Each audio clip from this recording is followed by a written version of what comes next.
Question पूछे जाएंगे आपसे। ओके, चलो जी, ये बात रही। अब देखो ये टॉपिक्स देख लो, आप इनका स्क्रीनशॉट ले लो। सबसे ज्यादा मेजर है आपका आर्ट वाला सेक्शन पूछे जाने का। आर्ट का मतलब जो भारत की साथी कला एवं संस्कृति है। कला एवं संस्कृति की बात करें तो इसमें शास्त्रीय नृत्य यानी कि क्लासिकल डांस, लोक नृत्य यानी कि फोक डांस, त्योहार, उत्सव, मेले, ये तो आपको सबसे पहली प्रायोरिटी पर रखना है। और अगर मैं बात करूं स्टैटिक जीके के, मान के चलो 6 क्वेश्चन पूछे गए तो 3 तो ऐसे होंगे जो आर्ट एंड कल्चर से ही पूछ लिए जाएंगे, और दूसरा वेटेज रहता है स्पोर्ट्स का, और इसके अलावा अगर एक आध पर्सन कहीं मिलेगा वो बाकी सब में से मिलता है। तो आप लोग अवार्ड्स को देखना एक बार ध्यान से। आपका जो अवार्ड का आपका जो भी सोर्स है, आप बुक से पढ़ते हो या आप ऑनलाइन पढ़ते हो, तो आप अपने सोर्स में देखें कि मैंने जो अवार्ड सब तक पढ़े थे वो मुझे रिवाइज कर लेने हैं। क्या आपका म्यूजिकल इंस्ट्रूमेंट्स है, आपका यहाँ पे उत्सव को एक बार रिवाइज करना, खेल में साथी सभी खेलों के बारे में, यानी कि उस खेल में क्या आपका उनके, जैसे मान के चलो हॉकी आपका आपको पता होना चाहिए भी 60 मिनट का होता है, फुटबॉल 90 मिनट का होता है, मैदान की माप क्या होती है, खिलाड़ियों की संख्या क्या होती है, क्या नियम होते हैं। यूनेस्को साइट आपको क्लियर होनी चाहिए। यूनेस्को साइट में साथी वो किस ईयर में लिस्टेड हुई है ये भी आपको पता होना चाहिए, यानी 43 साइट को बड़े ध्यान से देखना है। आपका रामसर साइट को आपको देखना है। खिलाड़ी, खिलाड़ी से मतलब होता है कि कौन सा खिलाड़ी हाल ही में साथी बहुत फेमस रहा। जैसे मैं आपको बताऊं दिल्ली पुलिस में क्या हुआ था कि खिलाड़ी फेमस भी नहीं था, तब भी मान के चलो कहीं स्टेट के लिए खेल रहा था तो उसको भी पूछ लिया था। तो कुछ क्वेश्चन तो एग्जाम में ऐसे होते हैं जो अनएक्सपेक्टेड होते हैं, आप चाह कर भी उनको नहीं कर सकते, और हो सकता है वो आप ही के हिस्से में आए, हो सकता है आप सारे क्वेश्चन कर पाए, वो तो आपके मतलब आपने कैसी स्टडीज की है उस पर डिपेंड करता है। तो कभी भी क्वेश्चन एग्जाम में ऐसा आएगा कि ये छोड़ने लायक है तो उसको छोड़ देना, उसके लिए चिंता नहीं करनी है, ठीक है, क्योंकि मेरिट कभी भी जो है वो 100% पे नहीं लगेगी, कुछ क्वेश्चन तो सबके छूटते ही हैं। घराने, आपका शास्त्रीय घराने के भी किस घराने का कौन आपका फाउंडर है ये जरूर पता होना चाहिए। किसी भी घराना उसका संस्थापक और उससे जो जुड़े हुए लोग हैं। शास्त्रीय नृत्य आठ के बारे में आपको पूरी जानकारी होनी चाहिए, ठीक है। दिवस और साथ ही करंट अफेयर्स में जो चर्चित कुछ थीम होती हैं, जैसे पर्यावरण दिवस बहुत चर्चित है, योग दिवस बहुत चर्चित है, खेल दिवस बहुत चर्चित है, पृथ्वी दिवस बहुत चर्चित है, कुछ की 8-10 की आपको थीम पता होनी चाहिए। बुक्स एंड ऑथर्स, यानी कि जो प्राचीन पुस्तकें थीं, अब ये हिस्ट्री वाला पार्ट भी है, मध्यकालीन भारत के दौरान कौन सी पुस्तक लिखी गई, चाहे आपका हुमायूं नामा लिखी गई हो, चाहे बाबर नामा लिखी गई हो, चाहे साथ ही आपका मजमुल बहरीन लिखी गई हो, या उससे पहले अगर मैं बात करूं आपका दिल्ली सल्तनत के दौरान कोई पुस्तकें लिखी गई हो, तो उन सब के बारे से लेकर के और आपका वर्तमान तक जो हमारा चर्चित पुस्तकें जो अवार्डेड है, मान के चलो बुकर पुरस्कार जिनको मिला है वो बुक्स हो गई आपका, या आपका इंटरनेशनल बुकर पुरस्कार जैसे रेत समाधि, मतलब चर्चित किताबें आपको पता होनी चाहिए। इसमें सबसे इंपॉर्टेंट रोल करती हैं बुक्स में जो प्लेयर्स की बुक्स हैं, किनकी, जो प्लेयर्स की बुक्स हैं, और साथ ही आपका प्लेयर्स के अलावा पॉलिटिकल जो बुक्स हैं हमारा, जो हमारे राजनेताओं ने लिखी हैं। फुल फॉर्म एक इंपॉर्टेंट टॉपिक हो गया, ठीक है। फुल फॉर्म तो मतलब ऐसा नहीं कि स्टैटिक का, इसको तो सभी पार्ट्स में हम पढ़ते हैं, चाहे इकोनॉमिक्स फुल फॉर्म हो, चाहे ज्योग्राफी में कोई प्रयोग हो, चाहे कंप्यूटर की भाषा में कोई प्रयोग हो। ओके, बात क्लियर है स्टैटिक जीके का, स्क्रीनशॉट लेके रखें।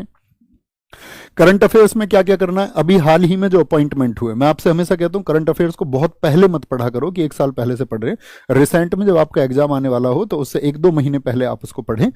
तो क्या बोलेंगे, जो जितने भी अपॉइंटमेंट हैं खेल से संबंधित, अभी हाल ही में कोई ट्रॉफी हुई है, मान के चलो कभी आपका लास्ट वाला आईपीएल हुआ, या आपका वुमेन पीरियड में लीग हुआ लास्ट वाला, या आपका कोई भी गेम है जो रिसेंट में हुआ उसका डेटा आपको पता होना चाहिए। किस मंत्रालय ने कौन सा कार्यक्रम चलाया है हमारे देश में, कि वो किस मिनिस्ट्री द्वारा चला है, ठीक है।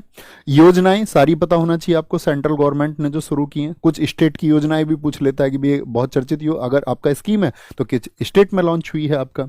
चर्चित व्यक्ति कौन होते हैं, या तो साथ ही जो दुनिया के सामने कोई अवार्ड उन्होंने पाया हो, या कोई विशेष काम उन्होंने किया हो, या सबसे इंपॉर्टेंट इसमें आता हाल ही में निधन किन का हुआ।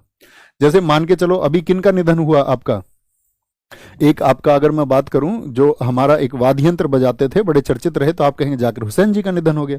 तो जाकिर हुसैन जी से उनको कौन कौन से अवार्ड मिले हैं, जाकिर हुसैन जी के बारे में क्या क्या इंपॉर्टेंट हो सकता है वो आपको पता होना चाहिए। इसी को बच्चे बोलते हैं, फिर बोलेगा मान के चलो जाकिर हुसैन जी को आपका कोई अवार्ड मिला, तो आपसे क्वेश्चन पूछ लेगा, आप कहेंगे भैया इतना 5 साल पुराना करंट अफेयर्स पूछ रहा है, तो वो इसलिए करंट अफेयर्स नहीं पूछ रहा है क्योंकि ये चर्चित रहे तो इनसे रिलेटेड पूछता है। ओके, पद्म पुरस्कार 2023-24 में जिनको मिले ये आपको पता होना चाहिए, और बजट में इस बार क्या बातें हुई थी। करंट अफेयर्स के ये मेरी तरफ से इंपॉर्टेंट टॉपिक्स रहेंगे। ऐसा नहीं होगा, मैं फिर से अपनी बात को रिपीट कर देता हूं, कभी आप ये बोलें कि भैया आपने ये टॉपिक पढ़ाए थे, बताए थे और मैं तो सिर्फ इनको पढ़ के गया। मैं कह रहा हूं इन टॉपिक्स को रिवाइज करके जाना है, ठीक है। आपके अन्य जो भी इंपॉर्टेंट टॉपिक आपको लगते हैं, आप अपनी पढ़ाई जिस तरह से जारी रख रहे थे, और ये भी हो सकता है कि आपको मेरा कोई सुझाव नहीं मानना है, तो वह भी स्वीकार है कि भैया ठीक है, हम आपके सुझाव को नहीं मानेंगे, तो उसमें भी कोई दिक्कत नहीं है। लेकिन ये मेरी तरफ से वो टॉपिक्स हैं जो आपको साथी बिगर, मतलब जो स्टूडेंट मेरी स्ट्रेटजी में भरोसा रखेंगे, मैं कहूँ इन टॉपिक्स के बिना मत जाना, ओके। ऐसा नहीं कि भैया मैंने तो सब कुछ छोड़ दिया था, सिर्फ ये 4 टॉपिक में पढ़ के गया था, ऐसा तो नहीं करोगे ना, ऐसा नहीं करना है। इकोनॉमिक्स में साथी करेंसी से रिलेटेड भी, करेंसी आपका मुद्रास्फीति क्या होती है, या आपका मुद्रा का मूल्यन कितनी बार हुआ है, उस टाइम पे आरबीआई के गवर्नर कौन थे, प्रधानमंत्री कौन थे, राष्ट्रपति कौन थे, पता होना चाहिए। 5 ईयर प्लान के बारे में आपको पता होना चाहिए। आरबीआई की स्थापना से लेकर के आरबीआई के कार्य क्या हैं, आरबीआई के कार्य, चाहे वो मॉनेटरी पॉलिसी बनाता है, मौद्रिक नीति बनाता है, उसमें कितने सदस्य होते हैं, जो केंद्रीय निदेशक बोर्ड होता है, नोट पे भाषा, लैंग्वेज, नोट पे साइन, 1 रुपए के नोट पे किसके साइन होते हैं, नोट का कलर, नोट की डायमेंशन, ठीक है, और आपका आरबीआई, और आरबीआई के साथ में जो आपका अन्य बैंक है, यानी कि जो नेशनलाइज बैंक है आपके 12, उनके बारे में, उनका राष्ट्रीयकरण पहली बार 1969 में हुआ, दूसरी बार 1980 में हुआ, तो उनके बारे में आपको जानकारी होनी चाहिए। ग्रीन रिवॉल्यूशन के बारे में, first phase and second phase, Bharat सरकार की योजनाएं, ये मैंने अभी बताया आपको पीछे। जीएसटी के बारे में अच्छे से पढ़ के जाना कंप्लीट। नेशनल इनकम क्या होती है, जब नेशनल इनकम समझोगे तो जीडीपी भी आप समझ जाओगे।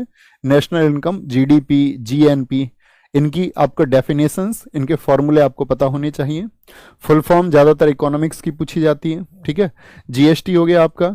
और वित्तीय संगठन, अब ये वित्तीय संगठन क्या होते हैं, जैसे मैं आपसे क्वेश्चन पूछूं आर्टिकल 280 में क्या बताया गया, तो आप बोलेंगे भैया वित्त आयोग को बताया गया है। तो यानी कि जो भारत के फाइनेंस से रिलेटेड है, चाहे आपका नाबार्ड हो आपका, या फिर सिडबी हो आपका, आईडीबीआई हो आपका, या फिर आप हम बात करेंगे आपका यहाँ पे आपका सेबी आ जाता है, एलआईसी आ जाता है। तो ऐसे जो भारत के वित्तीय संगठन के अंतर्गत आते हैं, उन सब के बारे में, उनकी स्थापना कब हुई, उनका हेडक्वार्टर कहाँ है, ये पता होना चाहिए। उम्मीद करूंगा आपने अब तक ये